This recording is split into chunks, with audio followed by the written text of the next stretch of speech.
राज्याच्या दोन्ही उपमुख्यमंत्र्यांना, खास करून काय ते शिंदे सेनेला त्यांच्या प्रमुखाने इथे येऊन बसावंच लागेल. त्यात नवीन काय, त्यांच्या पक्षाचं मुख्यालय दिल्लीमध्ये.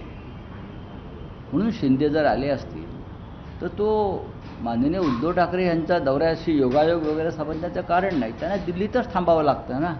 जसे इतर भाजपच्या नेत्यांना राज्यातल्या हायकमांडला भेटण्यासाठी दिल्लीत थांबावं लागतं, रात्री अपरात्री वाट बघावी लागते, गवतावर बसावं लागतं. जर त्याची जर विजार पांढरी असेल तर त्या गवत लावून त्या लॉनचं मुंबईला परतावं लागतं. हा इतिहास आहे दिल्लीचा. उद्धव ठाकरे हे मुंबईतून इथे 2 दिवसासाठी 3 दिवसासाठी येत आहेत. राहुल गांधींबरोबर त्यांची बैठक आहे, इंडिया आघाडीची बैठक आहे, महत्त्वाच्या विषयावर चर्चा होईल. आज संध्याकाळी इथे शिवसेनेच्या खासदारांची महत्त्वाची बैठक होईल.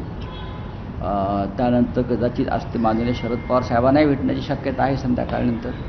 अशा बैठका त्यांच्या ठरलेल्या आहेत. नाही, पण राऊतसाहेब कसं आहे की आठवड्यात दुसऱ्यांदा एकनाथ शिंदेंची दिल्लीवारी होते आणि असं म्हटलं जाते, जोरदार चर्चा आहे राजकीय वर्तुळात की महाराष्ट्राच्या राजकारणात काही मोठं घडणार आहे, देशाच्या राजकारणात काही मोठं घडणार आहे. काय हे काढावा आम्ही कसं काय ठेवा. आता महाराष्ट्राच्या राजकारणामध्ये मोठं घडण्यात इतकी मोठी माणसं राजकारणात नाही आहेत. सरकारमध्ये सध्या जे बसलेले आहेत ती का मोठी माणसं नाही आहेत ना. ती धरून बांधून निर्माण केलेले पदाधिकारी आहेत सत्तेतले. म्हणजे महाराष्ट्राला महान माणसं देण्याची सत्तेमध्ये परंपरा होती, ती भारतीय जनता पक्षामुळे आता खंडित पावली आणि सगळे खुजे आणि बुळे लोक सरकारमध्ये बसल्यामुळे महाराष्ट्राच्या महान परंपरेला ग्रहण लागलेलं आहे. दिल्लीपुढे येऊन झुकायचं आणि वाकायचं सत्ताधाऱ्यांपुढे. आता तुम्ही म्हणाल माननीय उद्धव ठाकरे पण दिल्लीत येत आहेत. हो, येत आहेत ना. दिल्ली देशाची राजधानी आहे, इंडिया ब्लॉक. सो इथे राजकारण चालतं, विरोधी पक्षाचं राजकारण इथून होत आहे. आणि भविष्यात राहुल गांधी जे वारंवार सांगतात कोई बड़ा खेला होने वाला है, वो महाराष्ट्र में नहीं होगा, दिल्ली में होने वाला है, दिल्लीत होणार आहे. राऊतसाहेब, शिवसेना आणि मनसेची युती होत आहे, त्यामुळे काँग्रेस कुठेतरी नाराज आहे. इंडिया ब्लॉकच्या आघाडीच्या बैठकीमध्ये त्याची अजिबात नाही, अजिबात नाही, अजिबात नाही. हे मुंबईतले विषय दिल्लीमध्ये आणण्याचं कारण नाही. मुंबईतले विषय किंवा महाराष्ट्रातले विषय महाराष्ट्रामध्ये आम्ही चर्चेनं सोडवू. आमच्यात तेवढी क्षमता सर्व महाविकास आघाडीतल्या नेत्यांमध्ये आहे. त्यासाठी आम्हाला दिल्लीत येऊन चर्चा करण्याची आणि विशेषतः इंडिया ब्लॉकमध्ये चर्चा करण्याची तशी आवश्यकता नाही. भाजपच्या प्रवक्ते राहिलेल्या आरती साठे यांची न्यायमूर्ती म्हणून उच्च न्यायालयाच्या इथे न्यायमूर्ती म्हणून नियुक्ती केलेली आहे. ज्याआधी भाजपच्या प्रवक्त्या भारतीय न्यायव्यवस्थेचे दशावतार आणि भारतीय न्यायव्यवस्थेचं दुर्दैव याला म्हणतात. एक लक्षात घेतलं पाहिजे, पक्ष कोणताही असेल, पण भारतीय जनता पक्षाच्या काळामध्ये त्या पक्षाचे जे प्रवक्ते राहिलेले आहेत, ज्याने भाजपा विरोधकांवर अत्यंत कठोर शब्दात टीका केलेली आहे आणि मोदी शहांच्या चुकीच्या भूमिकांनाही समर्थन दिलं आहे, अशी व्यक्ती ती कोणी असेल, तिला मुंबई उच्च न्यायालयाच्या न्यायमूर्तीपदी नेमणं हे मुंबई उच्च न्यायालयाच्या महान परंपरेला कलंकित करणारं आहे. मी कोणाही वरती आमचा व्यक्तिगत आकस नाही, पण भारतीय जनता पक्ष सत्तेत आल्यापासून आपण पाहिलं असेल तामिळनाडूमध्ये सुद्धा, तिकडल्या चेन्नई कोर्टातसुद्धा भाजपा प्रवक्त्या एक महिला आहेत, त्यांनाही हायकोर्टाच्या न्यायमूर्तीपदी नेमलं आणि आता मुंबई हायकोर्टामध्ये सुद्धा भाजपा प्रवक्त्यांना न्यायमूर्तीपदी थेट नेमलं आहे. ते काही सांगतील, पण एखादा पक्षाचा जो प्रवक्ता असतो तो त्या विचारधारेला बांधील असतो आणि एकदाचा प्रवक्ता हा कायमचा प्रवक्ता असतो.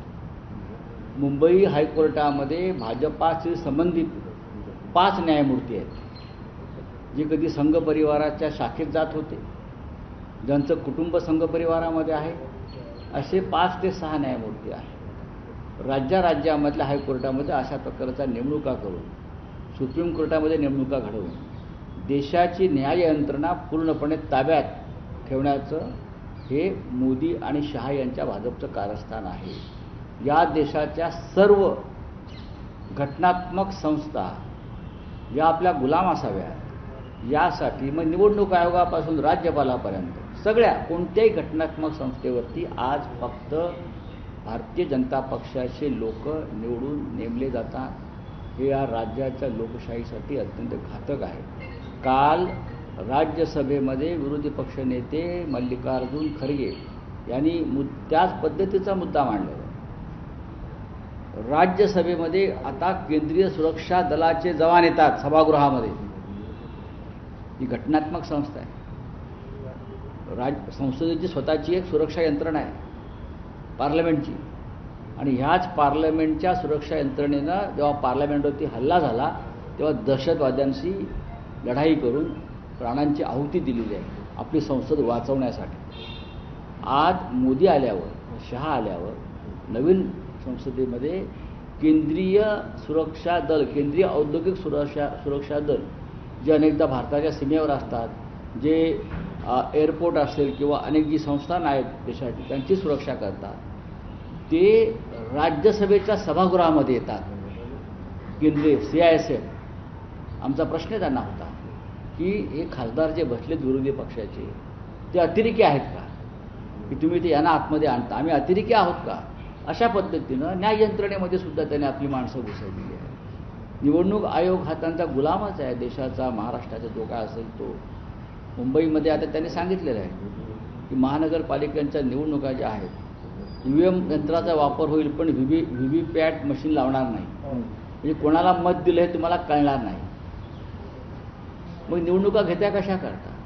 याचं कारण त्याने असं दिलेलं आहे की निवडणूक मतमोजणीच्या आणि निवडणूक प्रक्रियेस उशीर होतो. मोदी डिजिटल इंडियाचा नारा देतात ना. जर उशीर होत असेल अशा पद्धतीनं मग तुम्ही मतपत्रिकेवर निवडणुका घ्या ना सरळ. आणि निवडणुकीसाठी EVM कुठून आणणार माहिती आहे ना? मध्य प्रदेशातून आणणार आहे. ज्या मध्य प्रदेशमध्ये सगळ्यात मोठा EVM घोटाळा झाला ते EVM महाराष्ट्रात आणून स्थानिक स्वराज्य संस्थांच्या निवडणुका घेण्याचं आमच्या निवडणूक आयोगाने ठरवलेलं आहे. तेव्हा तुम्ही या कोणी नेमलेल्या आहेत हायकोर्टात भाजपच्या प्रवक्त्या, त्यांचं काय घेऊन बसला? सर्वत्रच भाजपचे प्रवक्ते बसवलेले आहेत. नाही राऊतसाहेब, मध्यंतरी सरन्यायाधीश भूषण गवई यांनी पक्ष बदलासंदर्भात, आमदार ज्या पद्धतीने पक्ष बदलतात त्या संदर्भात काही महत्त्वाची आणि गंभीर विधानं केली होती. याच महिन्यात शिवसेना पक्ष आणि चिन्हाबाबतीत आहे ना, पुन्हा सुनावणी सुरू होते आहे. तर त्यामुळे शिंदे शिवसेनेत काही अस्वस्थता आहे का, आणि त्यातूनच शिंदेंच्या दिल्ली वारी वाढलेल्या आहेत असं तुम्हाला वाटतं, की काही राजकीय कारण आहे? मला राजकीय कारण अजिबात वाटत नाही.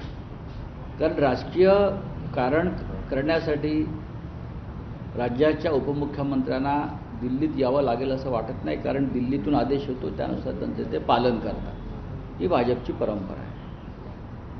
आता ते काय सेटिंग बिटिंग करायला येत असतील कुठलं तर तो त्यांचा प्रश्न. ते सेटिंग मास्टर आहेत. ते सेटिंग मास्टर आहेत. याआधीचे निकाल त्यांनी कसे घेतले पक्षांतरा विरोधी कायद्यासंदर्भात, विधानसभेतले निकाल 40 आमदार अपात्रतेसंदर्भात, किंवा धनुष्यबाण आणि शिवसेना हे नाव मिळवण्यासंदर्भात ते जे त्यांनी निकाल घेतले ते निकाल काय सहज मार्गानं आणि कायदेशीर मार्गाने घेतलेले नाहीत.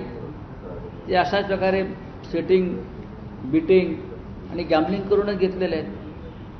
आणि देशाचे गृहमंत्री किंवा प्रधानमंत्री जर त्या गॅम्बलिंगमध्ये सहभागी असतील तर न्यायालयाच्या न्यायमूर्तीपदी भाजपचे प्रवक्ते नेमले जाणारच.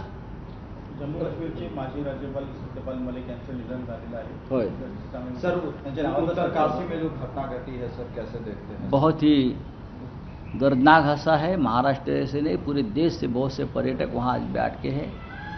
एक प्रलय आया है और बार बार उस प्रकार से प्रलय उस राज्य में आते हैं.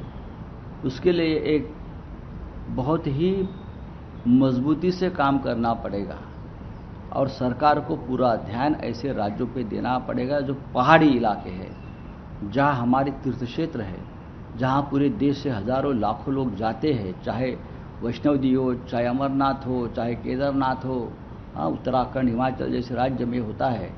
आज मैंने देखा कि महाराष्ट्र के भी सैकड़ों पर्यटक टूरिस्ट और श्रद्धालु वहाँ फंस गए हैं और पूरा देश उसके लिए चिंतित है। सर, ट्रंप ने कहा है कि भारत ट्रेड के लिए गुड पार्टनर नहीं है। उसका जवाब तो मोदी ने दिया है, मोदी उनके मित्र है।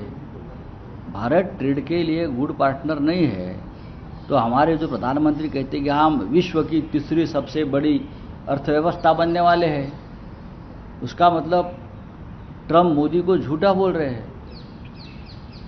अगर विश्व की तीसरी अर्थव्यवस्था हम बनने जा रहे हैं, ये मोदी जी का कहना है, कल भी कहा, और ट्रंप बोले हाँ वो अच्छे पार्टनर नहीं है ट्रेड के लिए। ट्रेड के बिना हम इतनी बड़ी अर्थव्यवस्था कैसे बन सकते हैं इस विश्व में?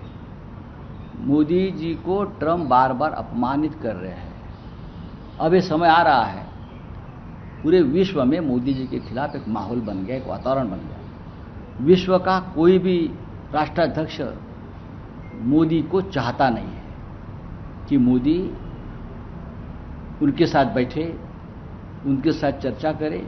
ये विश्व की एक पुकार दिखती है मुझे, तो ये इशारा मोदी जी ने समझना चाहिए कि क्या होने जाना वाला है आगे। राहुल साहब, इंडिया अलायंस ब्लॉक की बहुत दिन के बाद, बहुत समय के बाद बैठक हो रही है, क्या एजेंडा है? जबकि आप जैसी पार्टी इंडिया ब्लॉक से दूर हो गई है, बाहर निकल गई। देखिए, आप पार्टी की एक उनकी मजबूरी है, उनको पंजाब में कांग्रेस के खिलाफ लड़ना है, वो सत्ताधारी पार्टी है, और भी राज्यों में, गुजरात में उनको कुछ अलग से उनके मन में है। फिर भी हम पार्लियामेंट में लोकसभा चुनाव में एक साथ लड़े हैं। विधानसभा चुनाव की बात बहुत जगह पर अलग होती है, क्योंकि पंजाब में आपकी सत्ता है और कांग्रेस मेन अपोजिशन है। अब दोनों पार्टी एक साथ कैसे लड़ सकती है, आप मुझे बताइए। कांग्रेस एक राष्ट्रीय पार्टी है, बड़ी पार्टी है, पंजाब में कांग्रेस का अपना प्रभाव है और आज आपकी सत्ता है, लेकिन दोनों मिलकर बीजेपी को सत्ता पर नहीं आने दी। लेकिन मूल एजेंडा क्या है? इंडिया ब्लॉक गठबंधन की मीटिंग का एजेंडा क्या रहेगा? बहुत से एजेंडे हैं ना। देश की जो हालात है, मोदी जी का झूठ है,